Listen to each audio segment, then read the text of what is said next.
Welcome to Wine Library TV. I am your host, Gary Vaynerchuk, and this, my friends, is The Thunder Show, aka the Internet's most passionate wine program, and I'm very excited about this episode. None of these three wines are actively available at Wine Library. They come from the great state of Arizona. So does Nathan, the intern. Oh, I wanted Nathan on the show. Should we take the camera on the road? Mott, they're liking the camera on the road. Let's go. Let's go real quick. I wasn't thinking, but let's do it again. We're gonna. You're more than welcome to come. Let's go. Let's go find Nathan, the intern. Nathan, the intern, is from Arizona. We're doing a show on Arizona wines. So, let's see. Hopefully, yep. Good news. It looks like he's in his office. Nathan, the intern. Hey. What's going on? He's listening to some music. We're doing an Arizona show. Okay. And I didn't think we could do it without you. Now, the devastating part is that Nathan's only 20, so thus you can't taste with me on the show. Correct. But what would you like the Vayner Nation to know about Arizona? Get up here. And what would you like them to know about Arizona?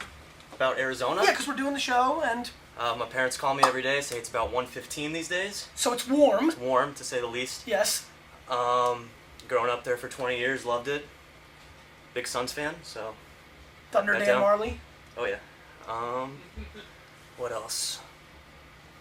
I know they make wine in southern Arizona. That's right. How much of a knowledge base do most people know that Arizona is actually very much in a mix to be one of the more interesting places of, wine coming, the next tier, this new wave that's coming. Virginia, Arizona, a lot of places buying, Michigan, these states vying for like supremacy as being like the number 4 player. Is there a vibe that Arizona makes wine? I don't think there's much of a vibe at all, especially with the people I talk to, with my parents' friends. I mean, Arizona wineries are... Laughed at? They don't think they're good, they're not known that well, so I would tend to agree that they're kind of down on the scale. Are you going to visit them when you turn 21? Of course. Are you going to taste everything in sight? Of course, why not? Yeah, thanks, man. All right, thank you. Thanks. Any last words? Hope everyone has a great summer. I'm out of here Thursday. We're devastated. Sad, but cool, man. all right. Awesome. See you. All right, so now before we leave, just want to confirm that everybody understands that Matt's a Mets fan. Do you have anything to say That's about that? extremely important to confirm. Yeah. And a Giants fan. Can't forget the big Mott, team. Much more stop. importantly. Let's go. Nice. All right, so back into the office.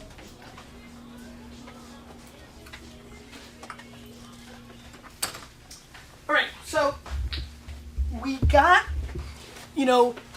a perspective from a real life Arizonian. So that was exciting. We got a real life look from a real life Arizonian on Arizona wines. I agree. I think this is always an issue with emerging wine regions, emerging trends in general. Oh, that Twitter will never be big. Things like that. It's kind of like when something new's happening, people are slow to come around. But clearly, there's lots going on in Arizona. The lead singer of Tool, Maynard Keenan, we just did a bottle signing here. His wines are doing exceptionally well. And this, guys, is very important to understand. This winery, Mott, zoom in here. This is Callahan. I bought my first Callahan wine for Wine Library in 1999 because Robert Parker scored the wine fairly well, and I was able to get it from a very small distributor in New York, and I was really proud that we had an Arizona wine. So going back 10 years ago, we were carrying Arizona wines. It was the only one we carried consistently, but now there's more coming out.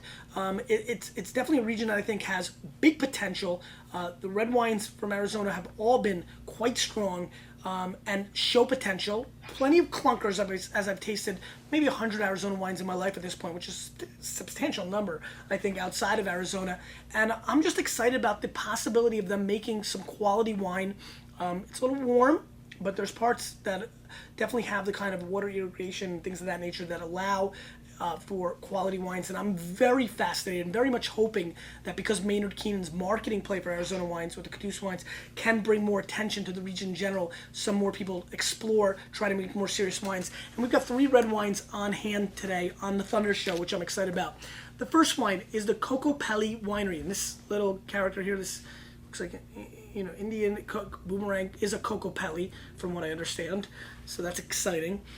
This is the Coco Peli Private Reserve 2005 Shiraz. It rolls in at 16 US dollars. As many Viniacs know, I hate 16 because Vinny Testaverde is a traitor. I haven't said in 300 episodes, man, so I'm allowed to say now. Also, big shout out, happy birthday to Adam Ray King. Just want to do that little shout out. And really nice dark color on their Shiraz. Let's give it a sniffy sniff.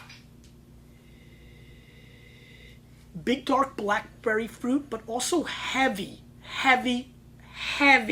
sugar flavors coming through on the nose, which concerns me right off the bat. Almost disproportionate sugar on the nose, so a little worried about that on the forefront attack on the nose. Little light, kind of like eucalyptus, almost smells like a grasshopper. You know grasshopper? It's like mint and chocolate, like Elber, you know, the Elber, what is that, Keebler? So a little bit like a chocolate minty component, little raspberry blackberry play, and very heavy sugar on the nose. To be honest with you, on the nose itself, I have a feeling I'm in for a little bit of a treat here. Let's give it a whirl.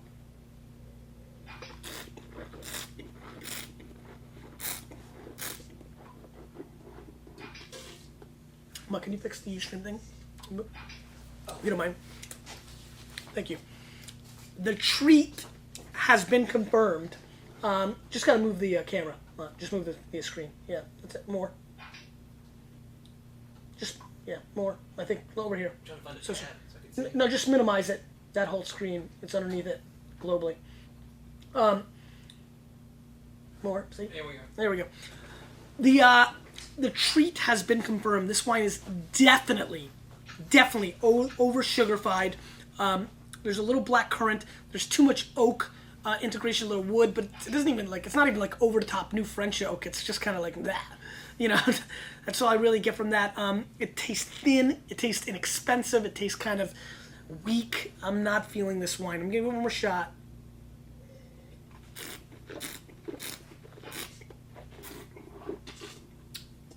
Yeah, this just tastes like typical $6, you know, $10.99 Australian jugged Shiraz. I'll score this wine 68 points, major pass, $16, no way. Tough start for Arizona. Shiraz is tricky, people. It's a great. I think I just had some wine hit me in the head. Matt, did you see that? Wine just hit me in the head. I hope somebody can capture that on video. It's pretty funny. Shiraz is a grape varietal that a lot of people can make in different parts of the world, but it gets out of hand. It gets too sugar-fied, too fruity, too fake. This is all of the above, and it's a really, really disheartening effort. Pillsbury, 2006 Ran Red. Look how they spelled it. Ran, R-O-A-N. Clearly, this is a Rhone varietal. This is a blend of 45 Mourvèdre, 40 Grenache, 10 Syrah, 5 Petit Syrah. So 45 Mourvèdre, Mataros in other parts of the world, 40 Grenache, very obvious in Chateau de Pops, 10 Syrah, 5 Petit Syrah, all varietals I enjoy very much. I like Rhone wines. This wine rolls in at 24 US dollars. Now here's the other thing that I want to make an observation about. These wines are rolling in at hefty price points. I think when you're new and up and coming area, it's 24 bones. This is not inexpensive wine, which makes the cost of entry for a lot of new consumers to be a little off-putting. So it's something that I think the wineries in all places around the country should keep in mind. Try to control those price points. I know you got to make a living, and I get all that, but if people have a choice, I mean, there's $24 Rhone wines you can buy that are 90 points that people are going to think they want instead of something like this. So, but this is probably a small production play. Let's see if we can actually capture that. No. But let's see what's going on here. Color is pretty thin. You can see your hands through it. A little bit light for those varietals. Already a reason for concern. Let's give it a sniffy sniff. Interesting nose. I like the nose. Kind of a mix between black pepper and pine tar with a little pine needle. So it's kind of like foresty. I like the pepper. There's a gaminess kind of component to it. A little leather action. Cranberry on the nose. Pretty nose. Not very beefy and big and huge, but subtle, nice flavors. Let's give it a whirl.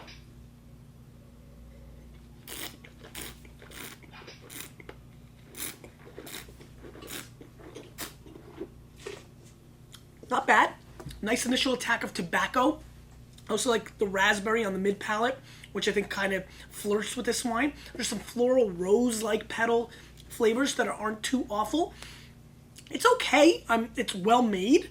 I think it's a little overpriced. It reminds me of a nice $15, $13, $12, dollar wine, but it's not atrocious. It's definitely more than serviceable. I hate when people think that just because it's from Arizona or Michigan or Ohio or Pennsylvania, it can't be good and has to be awful. It's definitely not the case. It's pretty well made. I think at the end of the day, what's bothering me with this wine is I almost feel like the fruit source, the grapes themselves, are not that good. I feel like it's a solid chef dealing with below average produce. Sometimes you taste wines that almost like an amateur was cooking with the best, fish in town. This kind of feels like there's solid winemaking technique, but the quality of the ingredients themselves are lacking. And so that concerns me with this, and that's really the overall concern probably with the whole region. You've got to get the terroir and the land and the right grape varietals, trying to figure out what grape varietal works. Who knows if Petit Verdot or Malbec or Tempranillo is the right varietal. I think there needs some more enology work in the area. To me, this is a good example. I think these Rhone wines do well. I've had some good success with them in Arizona. I just think in this case, they're a little thin and lacking ceiling. There's no upside. And that's what's bothering me with this wine. I'm going to score this wine 78 points. It's not awful, but it's far from exciting and definitely not a 24 bones. And continue with the Arizona. I think Nathan's going to beat me up.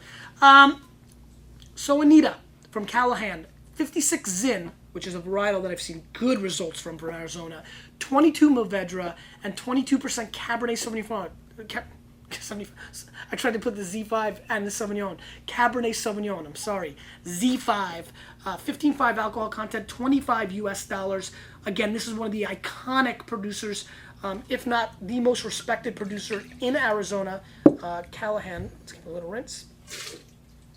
Luckily it didn't land on my head that time. Let's see what's going on. A little snippy sniff. By far the most interesting nose that we've tasted so far, or smelled, excuse me, because you don't taste scents. I don't know if you know about that. Black currant clearly coming through. A little cassis action. Big bright fruit. Big, almost like a subtle apricot, red currant. How about this? I got one for you. This just hit me hard. Ma, do you know what red bean is? It's like a Japanese dessert, like ice cream, like red bean ice cream or something like that. I get a red bean component on this nose that I got to be honest with you is fantastic. I love red bean. Quite good. Little sugarified, just a hair, but almost Zinfandel-like. You're going to expect that big burst of over-the-topness that is so obvious in a lot of Zins. Really complete nose, though. Big and powerful. I think it would seduce a lot of people. A little cedar, a little vanilla. Pretty nice. Let's give it a whirl.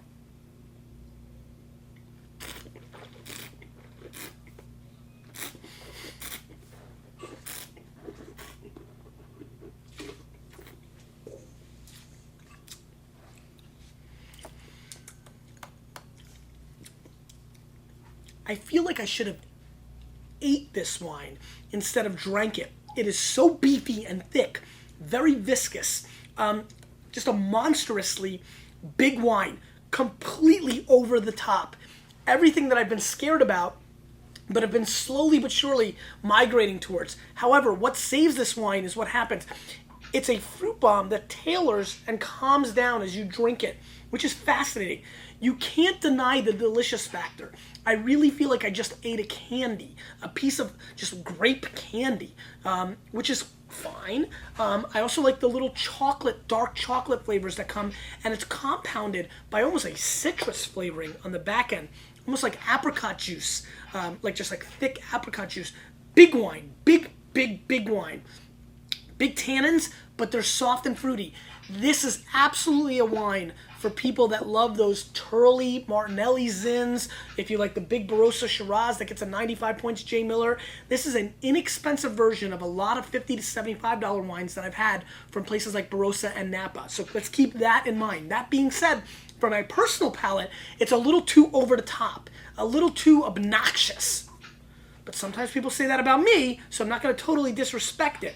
I like the wine. It's candy-esque, a little bit too much for me. This is an 88, 87 point wine for me. Completely convinced for 90% of the audience that are watching this. This is a 90 point wine. It's quite good. It's tasty. Mott, taste this. It's tasty.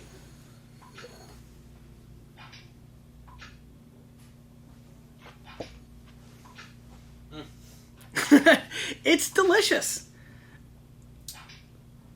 Yeah, it is. It's good. You like it, right? I don't like it, but it's good. What does that mean? You're like, yes, it is. Yeah, it's Delicious. So you don't like it? It's not a question of like or if it's not I- repulsive to me I don't- like a Cab Franc is. Right, you hate the vegetables. Yes. So what you're saying is I don't necessarily like it, but I see the sugar in it that might make me like it, or other people. Yep. Thank you. I'm good at analyzing. You want to lay on the couch? I can analyze anything you say. Okay, agreed. That's what's going on here. If you like the blackcurrant, blackberry, black fruit style, grape flavoring in big fruit, can you turn that down? It's like rushing me. It's like, just turn off my sound. I think that you'll definitely like this style wine. I think at 25 bones, it hits the price point that I see a lot of Robert Bialy Zins that are $40 that kind of flirt with this flavoring. I think it's quite impressive from the standpoint of this. You definitely, in a blind tasting, are going to say, oh, this is from Arizona. The best of the bunch, the creme de la creme. I'm going to go 88 points for my palate, 87 plus. But I truly do believe that there's a lot of audience out there, a far majority of you that are watching this show, that would really enjoy this wine because the delicious factor is just completely undeniable. Question of the day. Arizona. I actually have a question. I don't even know. I think I said Arizona, and that made me think of Roy Rogers, which made me think of chicken. Which I have no idea why I'm asking this question, but that's just, if you were wondering, that's what happened in my mind. What is your favorite way to consume chicken? You, with a little bit of me, we are changing the wine world. I even like that question.